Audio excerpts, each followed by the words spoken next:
Winston Churchill, the man who'd rallied an entire nation through its darkest hours, standing on a London street with tears streaming down his face. Around him, thousands of young American soldiers march in formation, their boots echoing off buildings still scarred from German bombs. Someone asks what he's thinking, and his response sends chills down everyone's spine. "When I see these young men," he says, voice breaking, "I know we are going to win this war." But why did this moment hit him so hard? What had he been through that made seeing these Americans so overwhelming? The answer takes us back to 2 years of hell that nearly broke Britain completely. By late 1941, Churchill had been carrying a weight that would have crushed most men. He'd watched France collapse in weeks, seen his own cities burn night after night during the Blitz, sent thousands of young British men to fight in North Africa, the Mediterranean, in the skies over Germany, knowing many wouldn't return.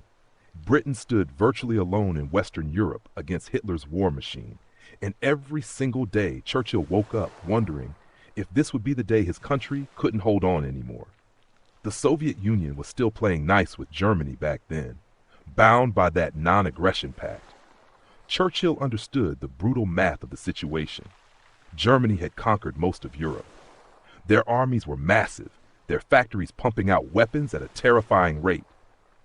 Britain was surviving, sure, but surviving wasn't the same as winning. He needed help, and he needed it desperately. So Churchill did what he'd been doing since before the war even started. He wrote letters, lots of them.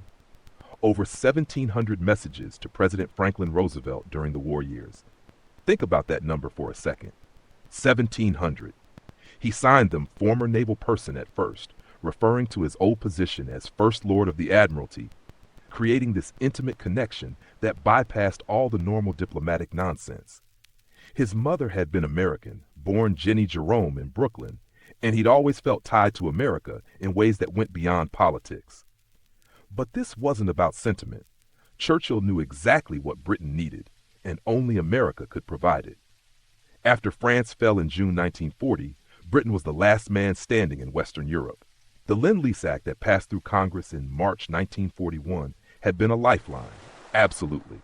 American ships brought tanks, aircraft, ammunition, food. But here's the thing Churchill understood that kept him up at night. Ships and supplies can't hold ground.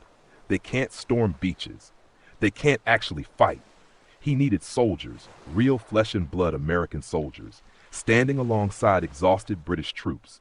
And throughout 1941, as German armies drove deep into the Soviet Union after Hitler's invasion in June, Churchill watched and waited and hoped that something, anything, would finally bring America into the actual fighting. December 7th, 1941. Churchill was sitting in his study at Chequers, the Prime Minister's country residence, when the news came through. The Japanese had attacked Pearl Harbor. He would later write about that night in ways that revealed just how desperate things had gotten. He went to bed and slept what he called the sleep of the saved and thankful. Read that again. The saved and thankful. After 2 years of standing virtually alone, after all those cities burning, after all that pleading with Roosevelt, it had finally happened. On December 8th, the United States declared war on Japan. 3 days later, Germany and Italy made what would prove to be a fatal mistake. They declared war on the United States. Hitler had underestimated America completely, assumed they'd stay neutral, stay out of Europe's problems. Churchill immediately made plans to travel to Washington, arrived on December 22nd, and stayed through the new year, discussing strategy, coordinating plans, building the alliance that would have to win this thing. But sitting in conference rooms in Washington talking about strategy was abstract. The real test would come when American soldiers actually showed up in Britain. The first American troops landed in Northern Ireland on January 26, 1942. Small numbers at first, advanced elements, but they kept coming. Throughout the spring and summer of 1942, more arrived. By the end of that year, over 100,000 American servicemen were stationed in Britain. By D-Day in June 1944, that number would exceed 1.5 million. They came by ship, crossing the Atlantic in convoys, always watching for U-boats lurking beneath the surface. They landed at Liverpool, Belfast, various ports around the British Isles. Most of them were young, really young. Many had never been outside America before.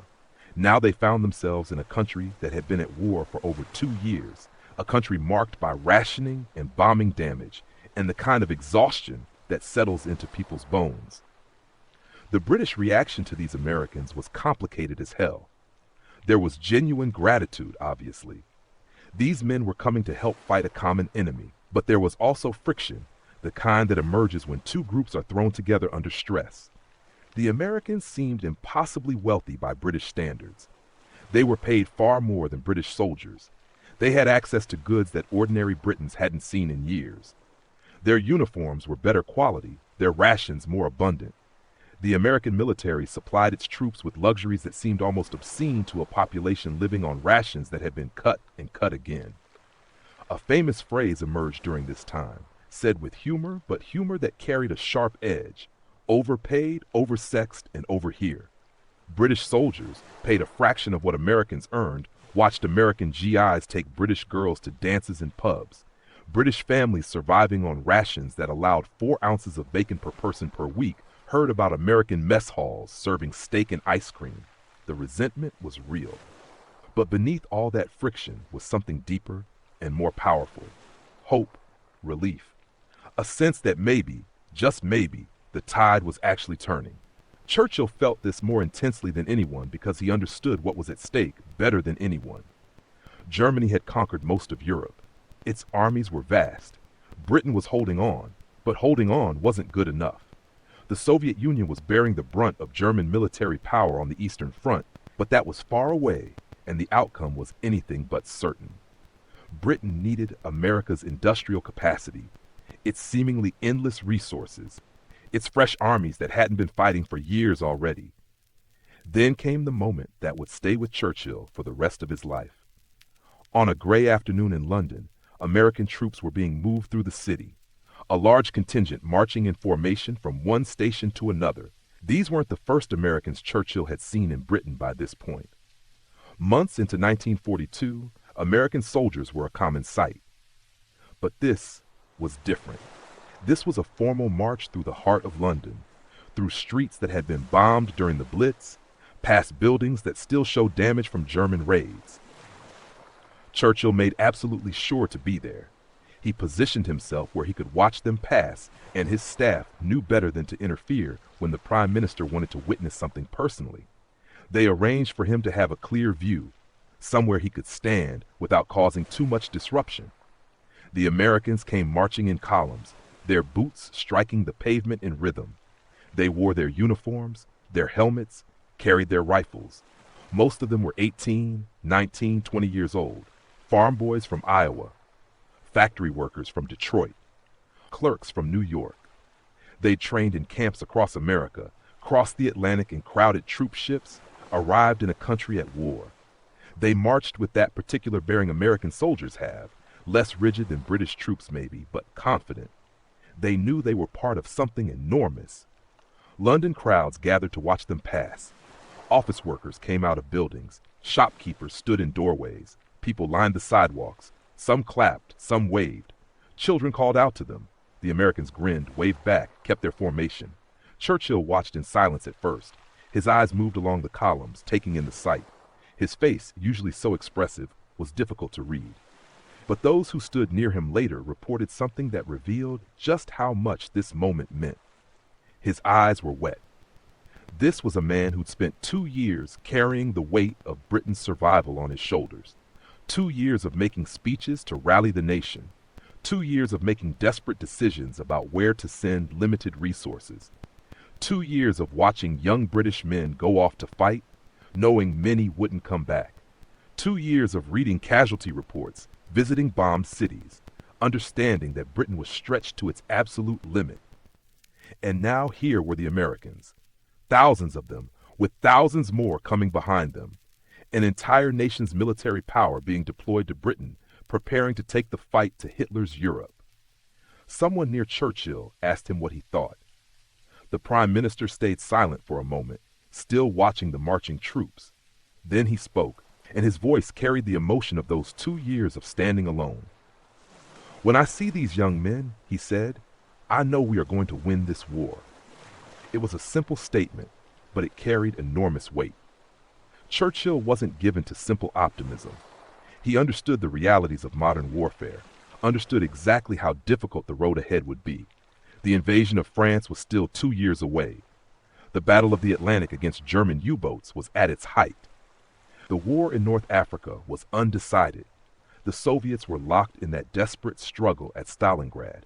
But seeing the Americans march through London, seeing the physical manifestation of American commitment right there in front of him, Churchill allowed himself to believe in victory, not just as a possibility, but as an inevitability.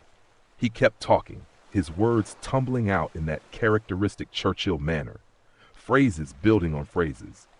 "They are so young, so strong, so confident," he said, watching another column pass. "Look at them. They have come 3,000 miles to help us. They have come to fight for freedom, for civilization, for everything we have been defending." His voice grew stronger as he continued. "Hitler has made his greatest mistake. He thought America would stay neutral, would stay out of Europe's wars. He thought Britain would fall or surrender. He thought wrong on both counts. Now he faces not just Britain, not just Russia, but America as well. The greatest industrial power on earth, the greatest reserve of manpower, all of it now committed to his destruction." Churchill paused, pulling out his handkerchief to wipe his eyes. He wasn't embarrassed by the tears. "I've waited so long for this," he said quietly. "So long." The people around him understood completely. They'd lived through the same years, the same fears. The summer of 1940 when invasion seemed imminent. The Blitz when London burned night after night. The losses at sea, U-boats sinking ship after ship. The defeats in France, in Greece, in Crete. The desperate holding action in North Africa. The constant question hanging over everything: how long can we hold out? The Americans represented the answer to that question. Not just military power, though that was crucial. They represented vindication of everything Churchill had argued for, everything he'd worked toward. His courtship of Roosevelt, his speeches about Anglo-American partnership, his belief that the English-speaking peoples would stand together. All of it was being proven right in the most tangible way possible. As the march continued, Churchill's mood shifted from emotional to analytical. He began pointing out details to his staff, his strategic mind engaging even through the emotion. "Notice their equipment," he said. "Modern, well-made. They have the industrial capacity to equip millions of men like this. Millions." He watched their faces carefully. They are eager. They want to fight. That eagerness will cost some of them their lives, but it will also carry them through things that tired men cannot do. He was already thinking ahead, planning how to use this American energy, how to coordinate British experience with American strength. "We must train them properly," he said. "They are brave but inexperienced. We have been fighting for 2 years. We know things they do not know yet. We must teach them what we have learned, and we must learn from them as well." Someone mentioned the friction between British and American troops, the complaints about pay differences and American abundance. Churchill waved it away impatiently. "Of course there is friction. Put any 2 groups of young men together, and there will be friction. But they are on our side. That is what matters. They are here. They are real, and they are going to help us win." The march took over an hour, column after column of American soldiers passing through London. Churchill stayed for all of it, watching until the last troops had gone by. He seemed reluctant to leave, as if the sight was sustaining him, feeding something he'd been running on empty for too long. When it was finally over, he turned to his staff with a new determination. "I want to meet some of them," he said. "Arrange for me to visit an American base. I want to talk to these young men, want to thank them personally." The visits were arranged over the following months. Churchill made a point of visiting American units stationed throughout Britain. He would arrive unannounced sometimes, or with minimal warning, wanting to see the troops as they actually were, not dressed up for a formal inspection. He would walk through their camps, talk to small groups, ask them where they were from, what they thought of Britain, whether they were being treated well. The American soldiers were often startled to find the British Prime Minister suddenly in their midst. Churchill was instantly recognizable. The round figure, the bulldog face, the ever-present cigar.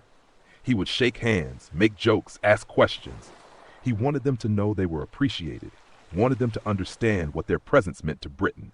In one camp, he found a group of soldiers from Texas. "Texas!"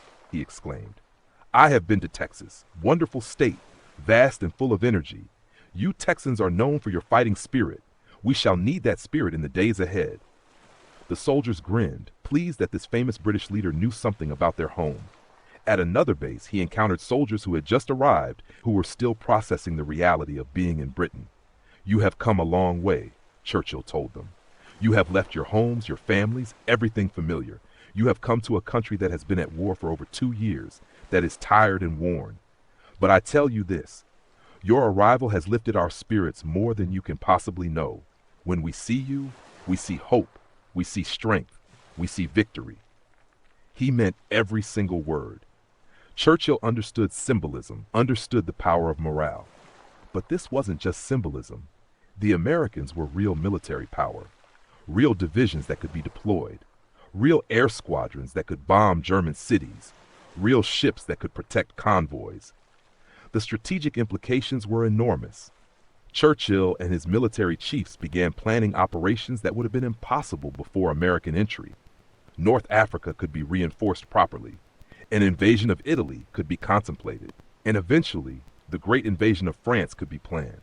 Operation Overlord, D-Day, the massive amphibious assault that would require American troops, American landing craft, American air power, American everything. But in that moment, watching the Americans march through London, Churchill wasn't thinking about specific operations. He was thinking about what it meant that these men were here at all. For 2 years, Britain had fought on, but always with the question hanging over everything. Can we actually win? Can we defeat Germany? Or are we just postponing the inevitable?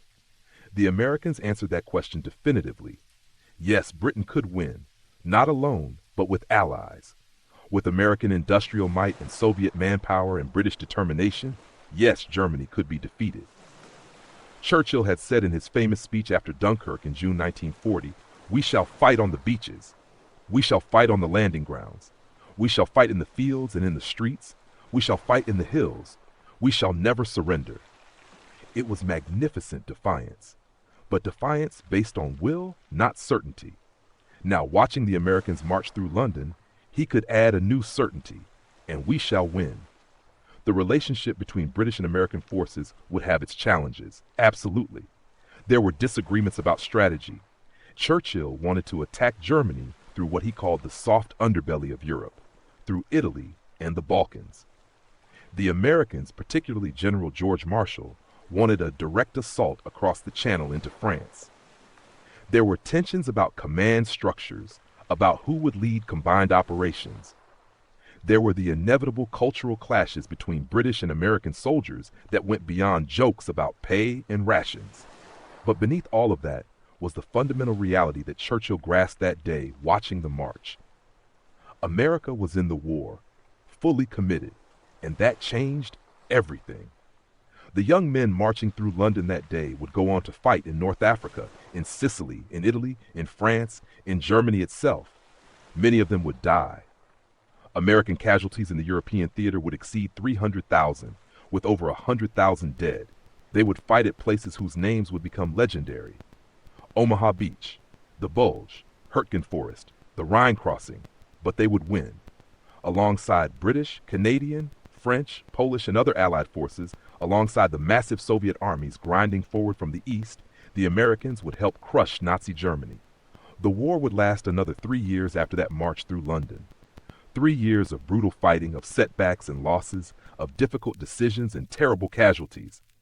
But the outcome, from the moment America fully committed its power, was ultimately decided. Churchill knew this, standing there watching the Americans pass. He knew it with a certainty that allowed him to finally let go of some of the crushing weight he'd been carrying.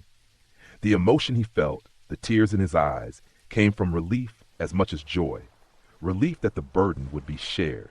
Relief that Britain would not have to stand alone anymore. Relief that victory was now possible, not just as a desperate hope, but as a realistic goal. In his memoirs written after the war, Churchill would return again and again to the theme of Anglo-American partnership.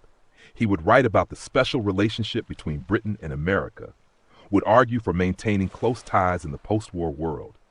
Some of this was strategic calculation, sure. Britain would need American support in the Cold War that followed, but some of it was genuine feeling, born in those dark years when American help meant the difference between survival and defeat. The march through London wasn't the first time Churchill saw American troops in Britain, and it wouldn't be the last. But it represented something crucial. The moment when American involvement became real and visible, when the alliance moved from diplomatic agreements and shipping manifests to actual soldiers marching through British streets. Churchill had spent 2 years holding Britain together through force of will and eloquence. He had given speeches that rallied the nation, had made decisions that kept Britain in the fight, had worked tirelessly to build the alliance that would win the war. But will and eloquence could only do so much. At some point, you needed armies, needed soldiers, needed the physical power to fight back. The Americans brought that power, and watching them march through London, Churchill allowed himself to believe fully, for perhaps the first time since becoming Prime Minister in May 1940, that Britain would not just survive, but would win. When I see these young men, he had said, I know we're going to win this war. It wasn't a boast. It wasn't propaganda. It was a statement of fact, spoken by a man who had carried the weight of Britain's survival for 2 years, and who could finally, watching those American soldiers march past, set that weight down and share it with allies who had the strength to help carry it. The war would grind on. There would be setbacks and losses, difficult decisions and terrible casualties. But the fundamental equation had changed. Germany now faced not just Britain's defiance, but America's might. And that, Churchill knew, watching those young Americans march through London streets, still scarred from German bombs, would make all the difference.